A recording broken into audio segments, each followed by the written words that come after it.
Good morning, Bimblers. And you join me on a perfect day. The gods of Bimble have decided that it should be a sunny day today.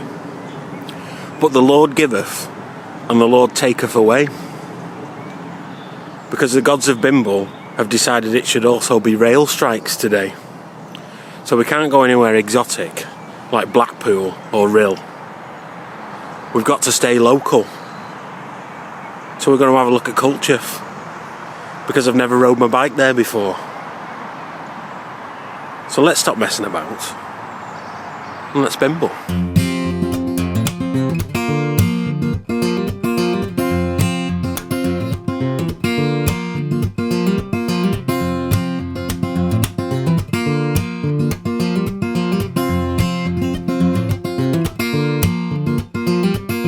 Maybe it didn't work at the time, maybe it never did.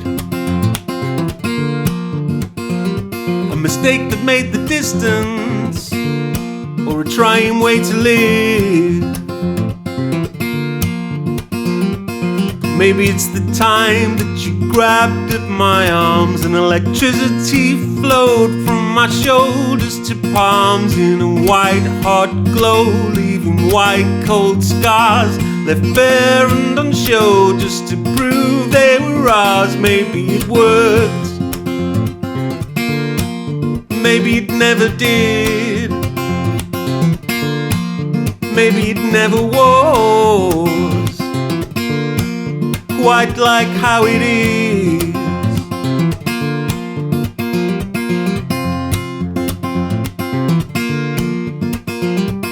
Maybe it didn't work at the time, maybe it never did.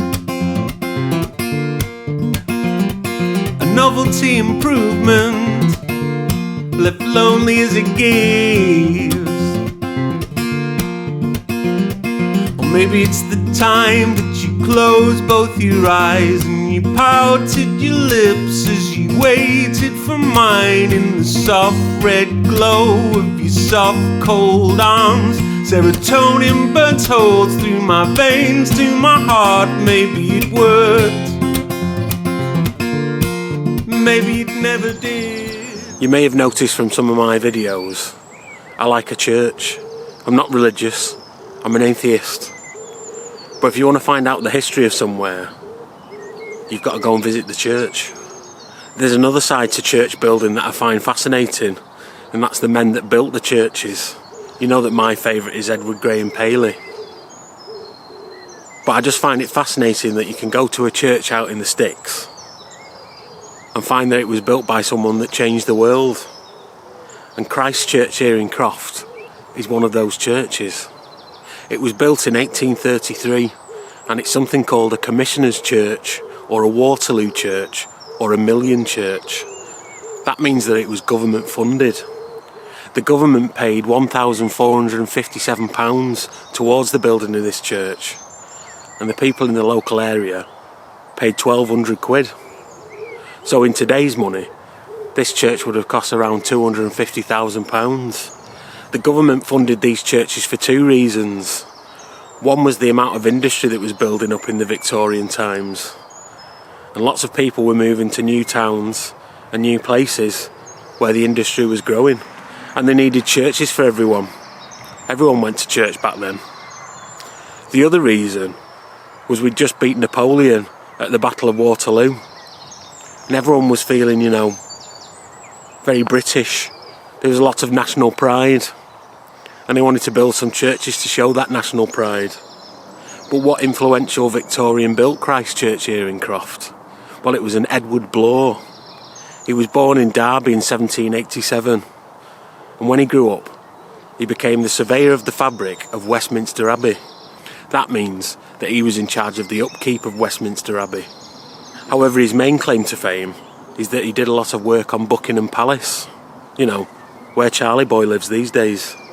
Before it was Buckingham Palace, it was just Buckingham House. And it wasn't until Queen Victoria decided she was going to live there that they decided they needed to make it bigger. To fit all the Queenie stuff in, all the horses and that. It was actually a John Nash that started the designs He was the architect for the Prince Regent, but he died in 1835, so Edward Bloor took over. He built him a lovely extension to fit all the family in, and he built that balcony so that they can all wave to us scruffy lot outside. Let's bimble. Day glows side, luminescent sparks. I could burst into flames from one beat from your heart. Maybe it worked, maybe it never did, maybe it never was quite like how it is. Maybe it worked, maybe it never did, maybe it never was quite like how it is. And I quite like how it is.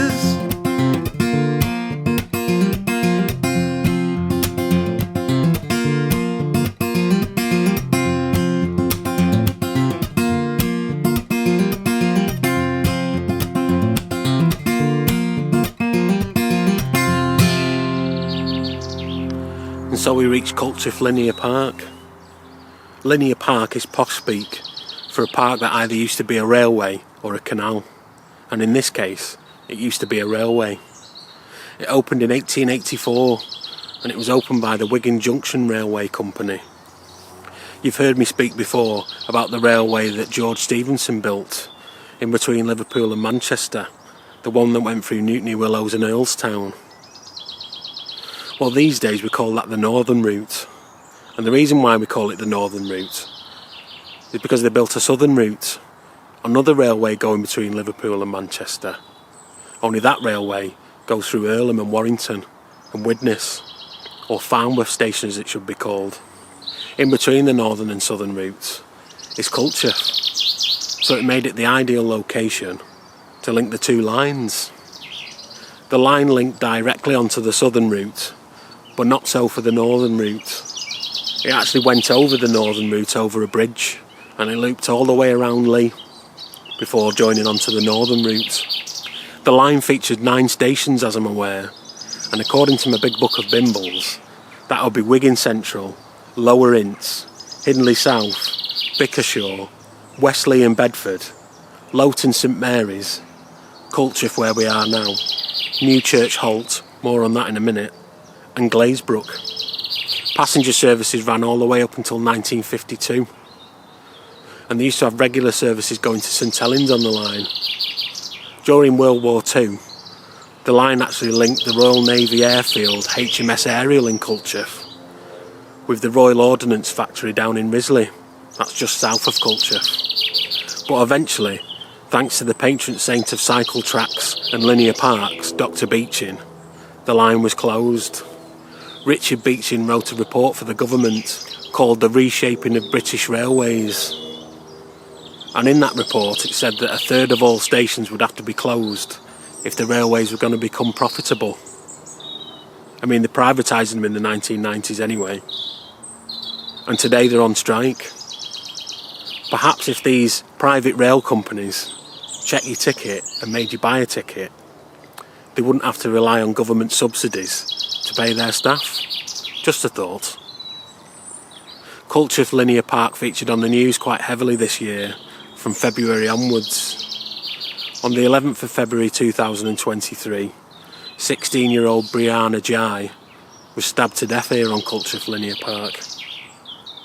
It's still unclear what the motives were, but Brianna was transgender and very prominent on TikTok, so people believe that it may have been a hate crime. 2 people have been arrested for it, so hopefully the truth will come out and justice will be done.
If you watch my Bimble to leigh, you know that leigh gets its name from Old English, and leigh means woodland clearing. Culcheth gets its name from Brittonic or Celtic, and Culcheth apparently means woodland retreat or at the edge of a woodland. So evidently round here was a big forest. There's more evidence of that.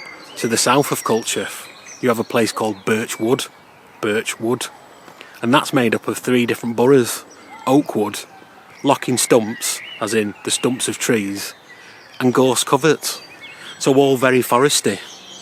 Culcheth goes all the way back to before the Norman Conquest, and the reason why we know that is because it was mentioned in the Domesday Book of 1086. The Domesday Book of 1086 was a census at the behest of William the Conqueror, lest we forget. And you'd think, with Culcheth going back to the Norman Conquest, there would be a lovely Norman church here, but there's not.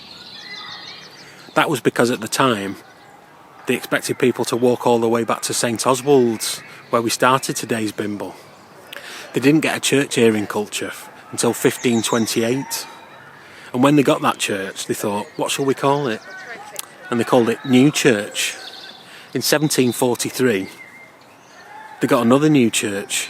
They knocked down New Church and built a new church. And I've seen pictures of that one. And it was delightfully squat looking. It looked as if you got a picture of this church behind me and tried to resize it in Photoshop without pressing shift.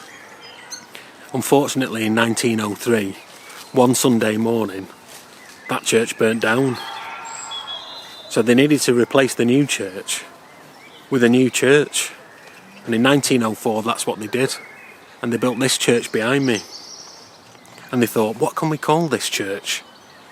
We've had the new church and then we replaced it with a new church. We should probably call this church New Church.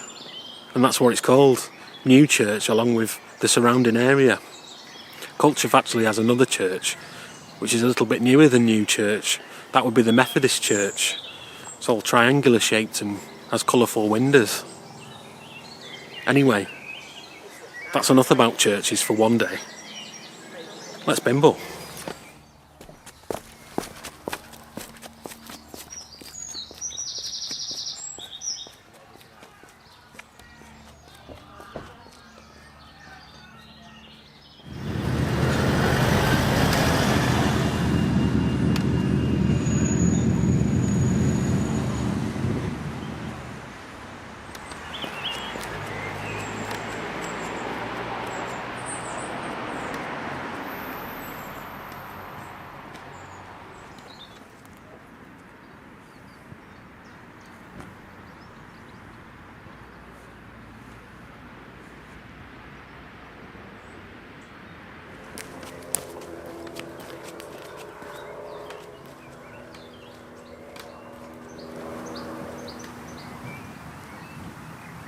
There are a few notable people from Culcheth.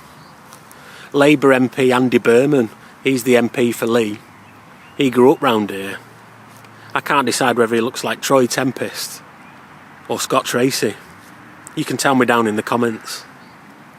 Roger Hunt MBE, he's from Glaisbury, just down there. He played in the 1966 World Cup winning squad. You know, when we won the World Cup and Pickles the dog ran off with it. Apparently he played in every game. He played up front with Jeff Hurst. The posh family from round here was the de Culcheth family. And Gilbert de Culcheth was the lord of the manor in the 1200s. But the other posh family from round here were the Holcroft family. A John Holcroft married a Margaret Massey, as in Dunham Massey, do you know where the Deers are? We've bimbled there before. And they had a son called Thomas Holcroft. And he made even more millions for the family by selling off all those monasteries that Henry VIII didn't want. They also had another son, named after the father, John Holcroft. And he had 2 sons, Hamlet Holcroft and another John Holcroft. Hamlet Holcroft had a son named John Holcroft. And that John Holcroft became the mayor and MP for Liverpool. And that John Holcroft had a daughter named Maria, and she married a Colonel Thomas Blood, who was a right wrong 'un. In 1642, the Civil War broke out, and Colonel Thomas Blood fought for Charles I. He was on the royalist side, but that didn't last for long because he switched sides and became a Roundhead and followed Oliver Cromwell. And that could have something to do with Oliver Cromwell promising him land and an income off the back of fighting for him. And he was made Justice of the Peace. But the peace didn't last for long. In 1660, Charles II became king. And he didn't have much time for Thomas Blood. And he took his land off him, and he took his living off him. And Thomas Blood had to retreat to Ireland and hide out there. But he wasn't going to be beaten. He decided to get his own back, and he hatched a plan.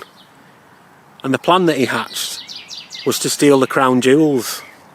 It was a stupid plan. Just like today, back in those days, you could go down to London, pay an admission fee, and have a look at the crown jewels. These days they have CCTV and security guards. You have to pay at a little kiosk. It's a much more elaborate affair. But back then, it was just one old fella called Talbot Edwards, who was 77 years old. You paid him a little bit of money, and he took you to see the crown jewels. Thomas Blood went one day with a lady pretending to be his wife. It wasn't Maria. They paid the money, and they went to see the crown jewels. Thomas Blood's fake wife then faked a stomach upset, and Talbot Edwards, being a lovely chap, he let her use his facilities, you know. What a gentleman. Afterwards they made nice conversation and said goodbye, but the next day they returned with a gift for Talbot Edwards. And this time Thomas Blood not only brought his fake wife, but he brought a few nephews with him as well. Talbot Edwards invited them in and gave them dinner. And then after they'd finished dinner and they were making pleasantries, Thomas Blood suggested that they go and look at the crown jewels, you know. They're all friends now. Why can't you just go and show us the crown jewels, you know? And obviously Talbot Edwards, being a nice fella, he obliged. When they got to the crown jewels, Thomas Blood and his cronies stuck a sack over his head and hit him with a mallet. They used that same mallet to flatten off the crown so it would fit in their bag. And they filed down the sceptre so it would fit in their pocket. And apparently, Thomas Blood put the sovereign's orb down his trousers. And they made off with the crown jewels. But Talbot Edwards, all 77 years old of him, gave chase. He got out of the sack. And he ran behind him, shouting, as I quote, "Treason, murder, the crown is stolen." Thomas Blood was chased all around the Tower of London, and he was caught with short shrift. But he refused to talk to anyone apart from the king. And ridiculously, the king gave him audience. Colonel Thomas Blood was taken into the king in chains, and the first thing the king said to him was, "What if I should give you your life?" And Thomas Blood replied, "I would endeavour to deserve it, sire." Cheeky bugger. But do you know what? Charles II liked his chutzpah. He liked the cut of his jib. And he actually gave Thomas Blood land in Ireland worth £500 a year. A small fortune. And Talbot Edwards, he got 350 quid. That was it. Not per year. No land. Just 350 quid. Evidently crime paid in the 1600s. Nice guys finish last.